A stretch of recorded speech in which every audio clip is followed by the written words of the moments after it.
네, 안녕하십니까. 두 번째 시간을 갖겠습니다. 북한 핀테크 두 번째 시간이 되겠습니다.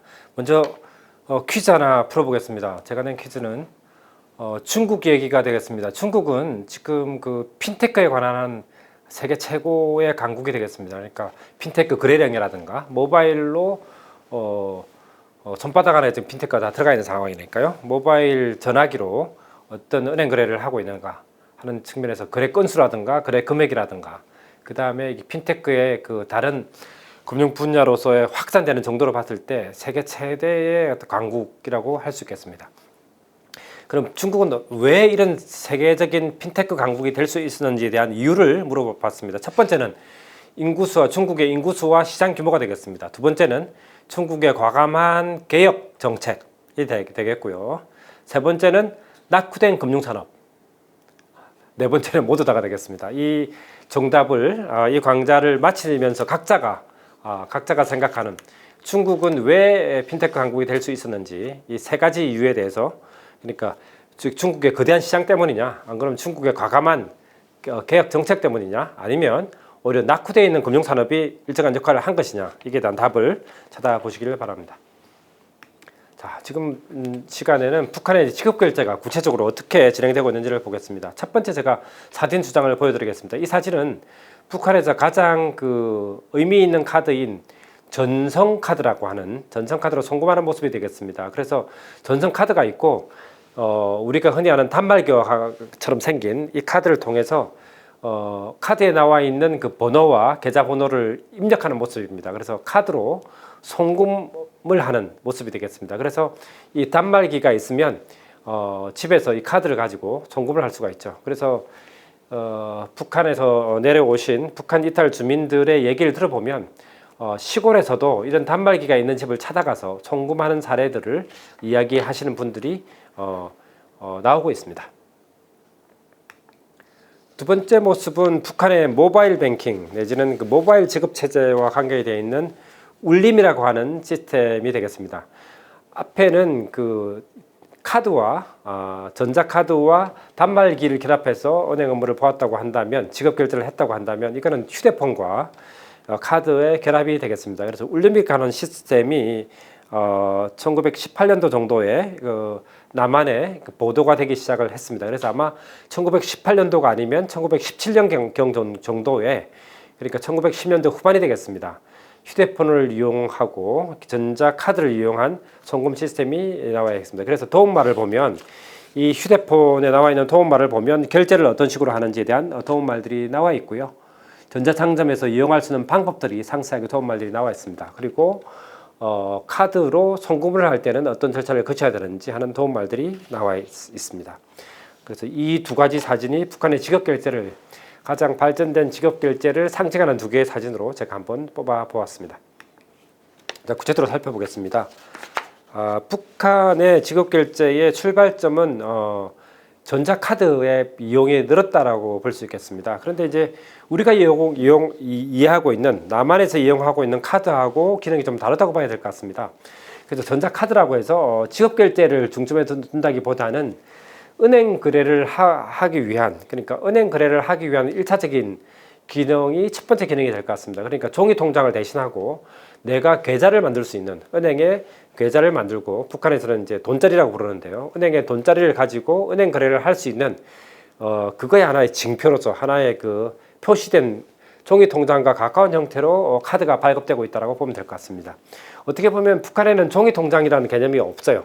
우리 같은 경우는 사실은 1960년대 이후부터 계속 은행 거래가 있었기 때문에 종이 통장의 역사가 거의 3, 40년 정도 역사가 있고, 그 뒤에 이제 카드 형태로 넘어갔습니다만, 북한은 이제 갑작스럽게 은행 거래가 생기면서 종이 통장의 개념을 건너뛰고 바로 카드 개념을 가고 있습니다. 그렇지만 일부 결제 기능이 있습니다. 그래서 한국에 있는 체크카드나 크레딧 카드 같이 가맹점 시스템을 이용하는 그런 결제 기능이라기보다는 일부 국영 상점에서만 대형 상점이나 지방의 큰 대도시 또는 평양에서 사용할 수 있는, 가맹점에서 사용할 수 있는 결제 기능은 부분적으로 있는 카드고, 기본적으로는 은행 거래 카드다, 그렇게 보실 수 있겠습니다.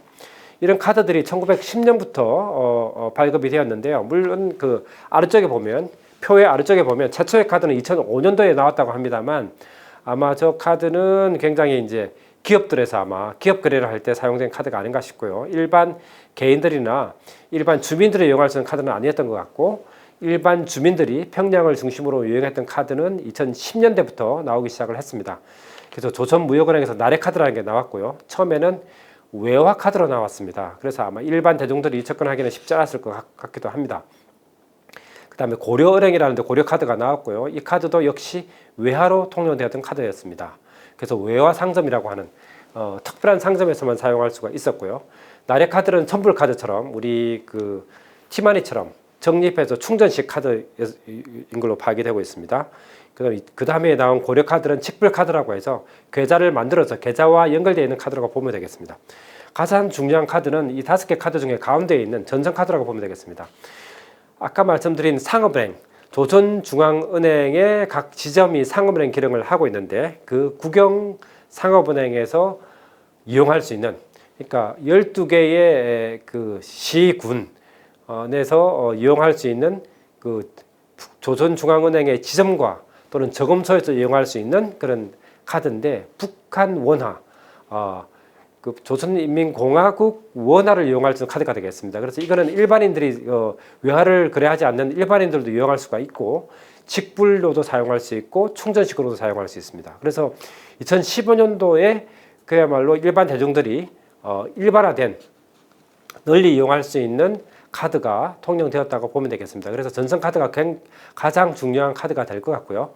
그 이후로는 카드들이 이제 좀 더 내국인, 외국인들이 같이 쓸 수가 있고 또는 외화 카드로도 쓸 수 있는 여러 가지 형태, 다양한 형태들이 카드가 계속 나오고 있습니다. 그래서 현재는 한 20여 종의 다양한 카드가 발급되고 있다고 보면 되겠습니다. 자, 카드의 기능이 우리와 같은 그 결제용, 그러니까 그 가맹점에 가서 카드를 긁는 결제용이 아니라 카드의 첫 번째 기능은 은행 거래를 위한 것이라고 보면 되겠습니다. 그래서 조선중앙은행의 각 전국 지점에서 북한 원화로 저금을 하고 그 저금된 돈을 카드로서 송금하는 것들이 가능해졌다는 것들이 최근에 1917년도, 18년도, 19년도에 북한에서 오신 주민들로부터 증언들이 확인되고 있습니다. 그래서 제가 1919년도에 양강대에서 오신 50대 여성의 얘기를 적었는데요. 군대 가 있는 아들에게 돈을 붙일 때 과거에는 인편으로 직접 화폐를, 그러니까 종이돌을, 뭉칫돌을 보내기는 했지만 지금은 은행을 통하여 은행 아들의 계좌로 돈을 보낸다는 얘기들이 있고 주변에 그런 사람들이 많다는 얘기가 확인되었습니다.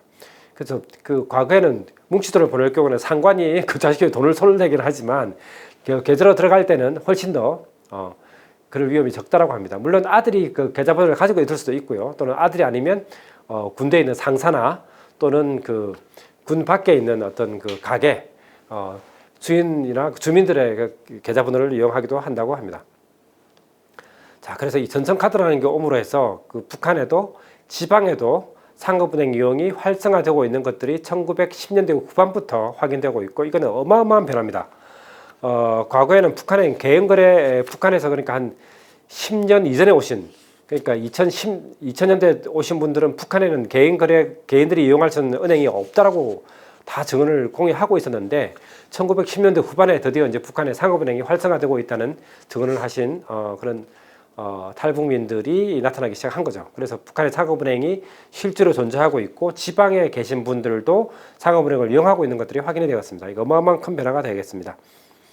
그 다음에 말씀드렸듯이 전자카드가 발급되고 있는데 이 전자카드를 이용해서 여러 가지 지역결제, 쇼핑몰이라든가 또는 국영상점이라든가 또는 공과금 중에서 이제 그 이동통신 요금을 낼 때 또는 택시 요금을, 일부 택시 요금을 낼 때 이 카드를 이용할 수 있다는 겁니다. 그래서 평양에 계신 분들은 이 외화상점도 많고 택시도 대도시에는 택시들이 있는 걸로 있습니다. 택시 숫자가 최근에 또 많이 대도시는 많이 늘어나고 있습니다. 특히 평양에는 택시가 많이 늘어나고 있기 때문에 택시라든가 국영상점 등을 이용할 때 또는 대형 식당을 이용할 때 요긴하게 사용되고 있는 걸로 파악이 되고 있습니다.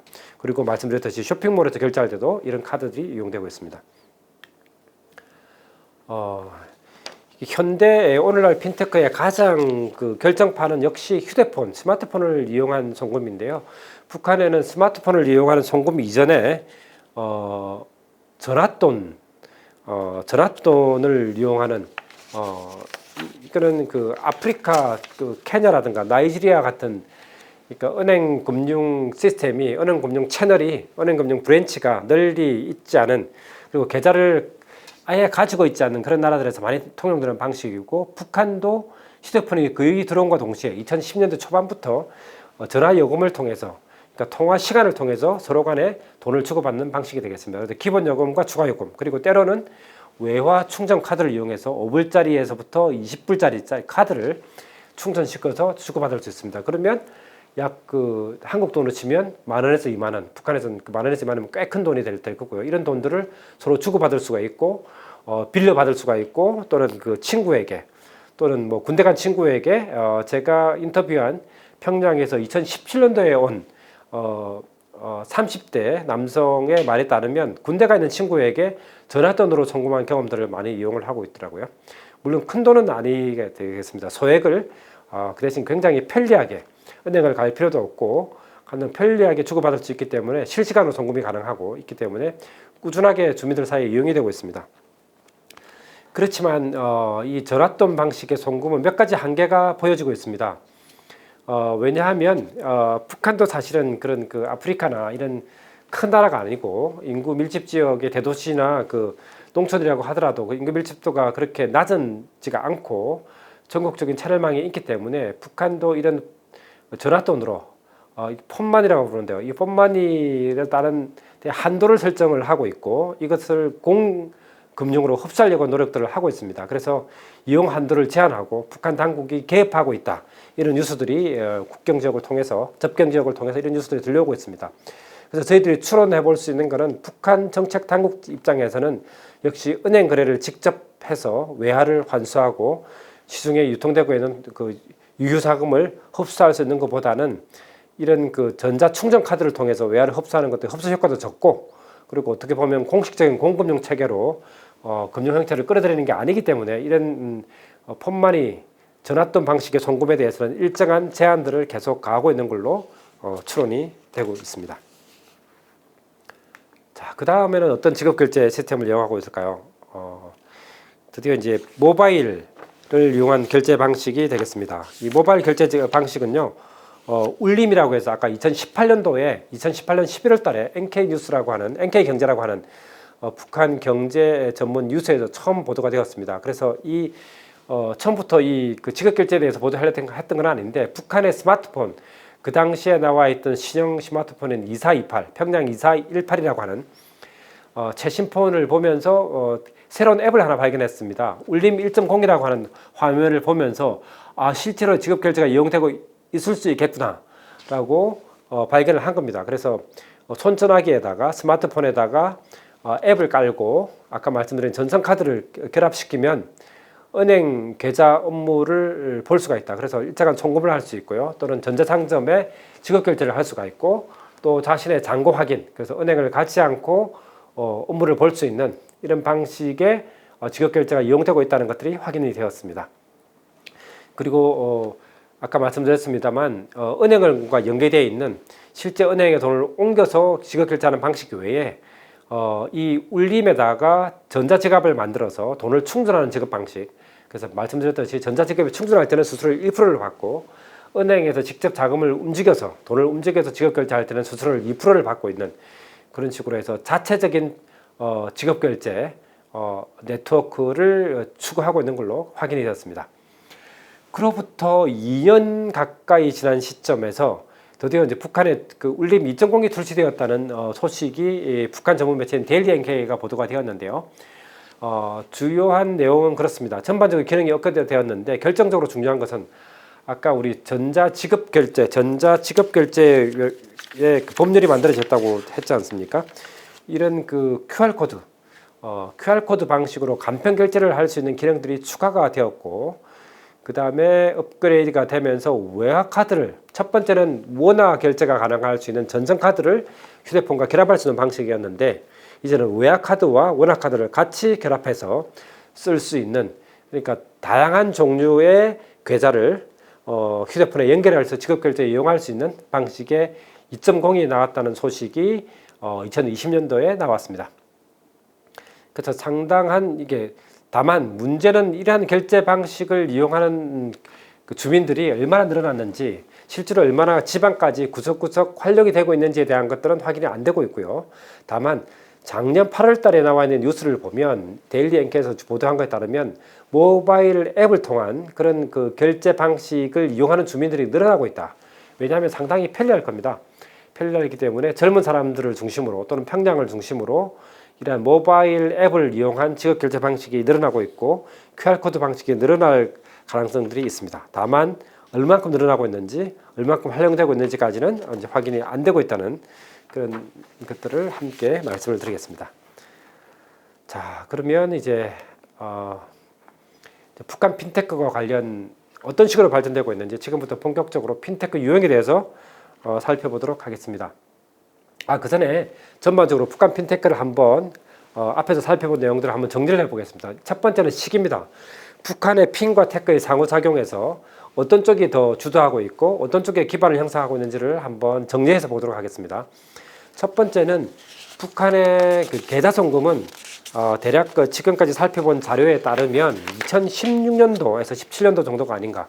북한의 은행 거래가 일단 상업은행이 지방의 상업은행 네트워크가 형성이 되고 지방에 계신 분들도 계좌를 가지기 시작했고 카드를 발급한 시기 그게 2010년대 중후반이 될 것 같고요. 다만 전화돈, 휴대폰을 이용하는 전화돈은 꼭 스마트폰이 아니어도 됩니다. 일반 그 북한에서 막대기 폰이라 그러는데요. 피처폰을 통해서도 전화돈을 지급할 수 있습니다. 이거는 뭐 거의 2010년도 초반부터 전화돈을 통해서 간단한 소액 송금은 이용되었다고 볼 수 있을 것 같고요. 그 다음에 말씀드렸듯이 1918년에서 20년 사이 또는 1917년 빠르게 본다면 1917년 말 정도까지부터 모바일 지급 결제가 시작되지 않았나. 2018년도 정도부터 그러니까 은행 송금은 2010년대 중반 그리고 전화돈은 2010년대 초반 그리고 모바일 지급은 2010년대 후반. 그래서 은행 송금보다는 조금 늦은 시기에 모바일 지급까지 단기간 내에 이루어졌습니다. 그리고 핀과 테크의 상호작용, 좀 테크와 핀의 상호작용에 대해서 살펴보겠습니다. 그래서 가장 기본적으로는 북한의 은행이 출발 일점이 굉장히 늦지 않았습니까? 그래서 2000년대 초반에 은행 제도가 정비가 되었고 2010년대 와서야 실제로 상업은행이 활성화되었기 때문에 이는 은행 계좌 시스템이 일반적인 모바일이나 쇼핑몰 형태로 확산되는 그래서 지급결제, 은행 지급결제와 모바일이 순차적으로 확산되는 그런 형태가 있었고요. 다만 이러한 것들이 서로 시기적으로 큰 차이가 아니기 때문에 상호 상승 효과들을 통해서 대중적으로 확산되는 그런 기반들을 확보해 나가는 과정을 밟지 않았을까라고 추정을 해볼 수 있겠습니다.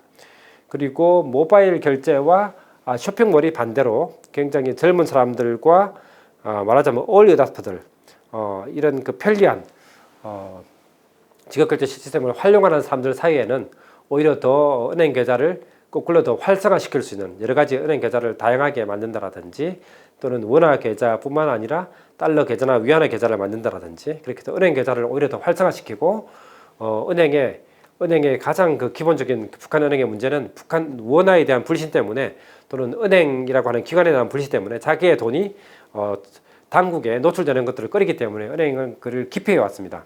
그렇지만 은행 거래 횟수가 편리한 지급결제 시스템으로 해서 은행에 거래하고 있는 거래 횟수라든가 거래 계좌 수라든가 이런 트랜잭션 수가 늘어나지 않았을까, 대중화되지 않았을까라고 추론을 해볼 수 있고요. 부분적으로라도 북한 원화 그리고 실추되어 있던 그 북한 원화와 북한 은행에 대한 신뢰도를 부분적으로 완화시키고 회복시키는데 기여하지 않았을까라고 많은 사람들이 추론을 하고 있습니다. 자, 마지막 순서가 되겠습니다. 북한 핀테크가 그러면 어떻게 발전되고 있는지, 그 가능성을 어떻게 짚어봐야 되는지를 알기 위해서 간단한 퀴즈를 드리겠습니다. 아래 나라들 중에서 가장 비중이 높은 결제수단, 일본, 중국, 한국을 들었습니다. 그 아래쪽에는 이제 미국을 들었는데요. 일본은 어떤 결제수단이, 여기는 제가 정답을 드리도록 하겠습니다. 일본은 현금, 카드, 모바일 중에서 가장 많이 쓰이고 있는 방식은 현금이 되겠습니다. 일본은 굉장히 세계에서 가장 그 선진국에 속함에도 불구하고 지급결제 면에서는 아직도 왜 현금을 이용하고 있는지 이게 답답할 정도죠. 카드가 안 되는 가게들이 최근에 일본 여행이 많지 않았습니까? 카드가 안 되는 가게들이 꽤 있습니다. 그래서 현금을 중심으로 지급결제를 하고 있다고 보면 될 것 같고요. 중국은 아무래도 모바일입니다. 중국은 은행이 확산되기 전부 과 동시에 2010년대 중반부터 급속도로 QR 중심의 모바일 지급 결제가 확산되었습니다. 그래서 길거리에 있는 거지들이 동냥을 할 때도 모바일 QR 코드를 가지고 동냥을 할 정도로 대부분이 모바일을 이용하고 있고, 지금 더 거의 현금을 이제 사용하지 않는 쪽으로, 시골 상점이 아니고서는 현금을 사용하지 않는 쪽으로 가 있고요. 한국은 어느 쪽일까요? 한국은 뭐 저 같은 세대들은 카드를 많이 이용하고 있습니다. 젊은 세대들은 모바일을 많이 이용하고 있고요. 카드와 모바일, 그리고 전체적으로 보면 카드를 이용자들이 전통적으로는 좀 많았던, 그럼에도 불구하고 신세대 중심으로 모바일이 이제 카드와 병행하는 그런 형태가 될 것 같습니다. 그러면 미국은 어떨까요? 미국은 그 금융 선진국이라고 할 때 미국은 다양한 지급결제 수단, 현금부터 시작해서 신용카드나 체크카드, 데비카드, 또 모바일, 그리고 미국은 특이하게도 체크를 쓰고 있습니다. 이 체크라는 건 가계수표, 우리말로 하면 가계수표인데요. 미국은 1800년부터 쓰고 있는 가계수표를 이용하고 있습니다. 왜 미국 사람들은 가계수표를 이용할까요? 우리 골프 대회나 시상식을 할 때, 또는 그 미국에서 주택 복권의 큰 그 로또 복권이 당첨되었을 때 그 상징적으로 들고 있는 그 패널이 주로 수표 모양을 하고 있습니다. 지금도 큰 지급 결제를 할 때는 수표를 많이 사용하고 있고요. 특히 유틸리티라고 해서 전기요금, 수도요금, 그리고 이 모바일 요금을 할 때는 전통적으로 아직도 나이 든 사람들은 가계수표를 사용하고 있습니다. 체크를 사용하고 있습니다. 왜 미국 사람들은 아직도 이런 수표를 이용하고 있을까요? 그 이유는 뭘까요? 한번 생각해 보시기 바랍니다. 자, 우리가 지금 북한의 핀테크 유행을 할 때 그냥 현황을 살펴봤는데, 전반적으로 지금은 유형을 나름대로 유형을 나눠보면서 살펴보도록 하겠습니다. 그래서 이제 두 가지 관점입니다. 금융과 기술의 상호작용이라는 관점은 이제 말씀을 많이 드렸고요. 경로 의존성이라는 관점입니다. 경로 의존성이라는 건 뭐냐면, 어떤 특정 경로로 어떤 제품이나 어떤 시스템이 흘러가기 시작하면 그 후속 시스템도 연속해서 유사한 궤적을 이루기 때문에 단계를 뛰어넘는 혁신이라든가 새로운 방향으로 가기가 쉽지 않다는 겁니다. 그래서 초기에 어떤 결정을 내리고 어떤 시스템의 경로를 따라가냐에 따라서, 그러니까 미국의 체크카드 시스템도 마찬가지고 일본의 현금을 많이 이용하는 시스템도 마찬가지입니다. 우리나라는 지금 굉장히 그 모바일 시스템으로 빨리 가지 못하는 이유 중에 하나가 워낙 그 체크카드나 가맹점 중심으로 하는 신용카드가 결정적으로 경로 의존성을 차지하고 있기 때문에 빠르게 그 QR코드 방식으로는 진화되지 않고 있다, 이렇게 볼 수가 있겠습니다. 자, 그럼 발전 유형을 크게 두 가지로 한번 나눠봤습니다. 네 가지 유형이 있는데요. 두 번째는 그 디지털 마니니까 빼고요. 그 다음에 이동통신사 빼겠습니다. 그래서 북한의 그 발전 유형을 크게 보면 첫 번째 유형과 세 번째 유형, 제가 색칠되어 있는 부분입니다. 금융기관 주도형의, 그러니까 미국, 한국 이런 금융 선진국들입니다. 그래서 은행과 카드사, 그리고 때로는 부분적으로 QR코드를 사용하고 있고요. 그리고 모바일을 이용하고 있지만 은행이 갖고 있는 앱도 상당히 사용하고 있고, 카드사, 그리고 이런 QR코드 중심의 여러 가지 그 결제망, 이런 것들이 혼재되어 있는 체계입니다. 그렇지만 기본적으로 은행과 카드사가 중요한 포지션과 마켓시ェ어를 차지하고 있는 시스템입니다. 그래서 과거부터 순차적으로 발전하는 이 시스템이 되겠습니다. 그래서 카드를 결제하는 승인 주체, 그리고 어떤 수단을 이용하느냐, 어떤 결제망을 이용하느냐 봤을 때 역시 은행과 카드사가 주도하는 형태가 되겠고요. 세 번째 형태는 중국 형태인데요. 비금융기관이 주도하고 있습니다. 그래서 텐센트라든가 알리페이라든가 비금융 결제 기업들이 오히려 은행들을 역으로 이용하고 은행들을 끌고 가고 있는 형태가 되겠습니다. 그래서 비금융 주도의 QR코드 중심의 그런 그 결제 시스템이 되겠습니다. 물론 은행 계좌를 이용하지만 거래를 승인하는 주체라든가 결제 수단이라든가 결제망 자체가 비결제 금융기관, 그러니까 IT 기업 내지는 테크놀로지 기업들이 주도하는 형태가 되겠습니다. 자, 북한의 핀테크는 어느 쪽으로 발전할 수 있을까요? 더 자세한 얘기들은 이제 그 현장 강의 때 제가 자세한 얘기를 드리기로 하고요. 오늘은 크게 북한 핀테크의 발전하는 유형에 대해서 크게 몇 가지 시사점들을 짚어보고 본 강의를 마무리하도록 하겠습니다.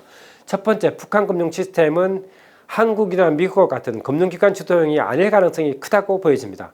왜냐하면 북한은 금융 시스템 자체가 역사가 짧고 제대로 정착되어 있는 형태가 아니기 때문에 비금융기관과 금융기관의 상호작용이 매우 빨리 일어나고 있습니다.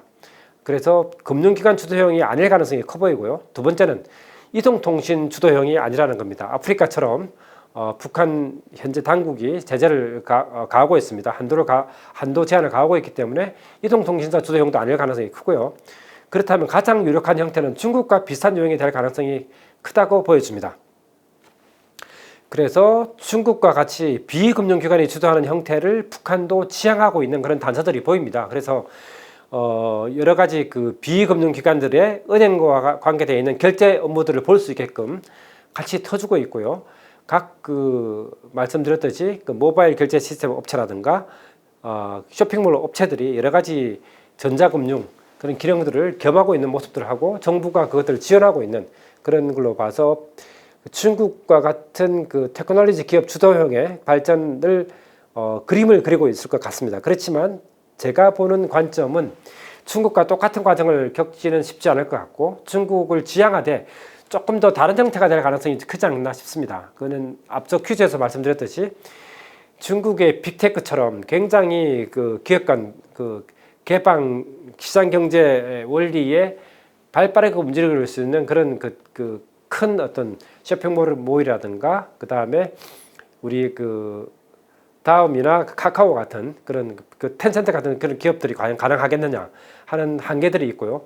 두 번째 역시 그 북한의 경제 규모가 그리고 성장률은 비교적 북한 경제가 낮지는 않습니다만 경제 규모나 인구수가 적기 때문에 그런 중국과 같은 폭발적인 그 핀테크 강국으로 갈 수 있는 가능성은 낮지 않을까 그렇게 추론을 해봅니다.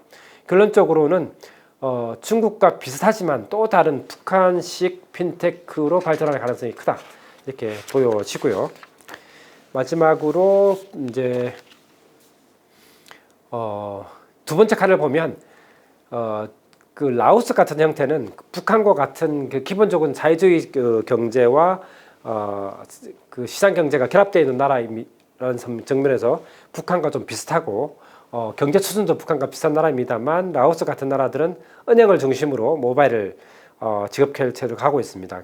만약 북한도 이런 비금융 또는 IT 기업들의 그 강세가 약하다면 그 은행을 중심으로 한 모바일로 갈 가능성도 배제할 수는 없다. 가능성이 크진 않지만 배제할 수 없다고 볼 수 있을 것 같고요.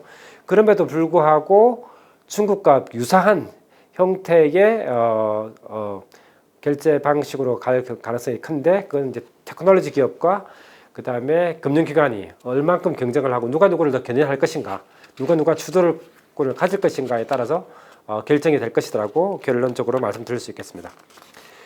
남북 관계라는 측면에서 마지막으로 중요한 시사점을 한 가지 말씀을 드리도록 하겠습니다. 남한 시스템과 북한 시스템이 다른 경로를 밟아오고 있습니다.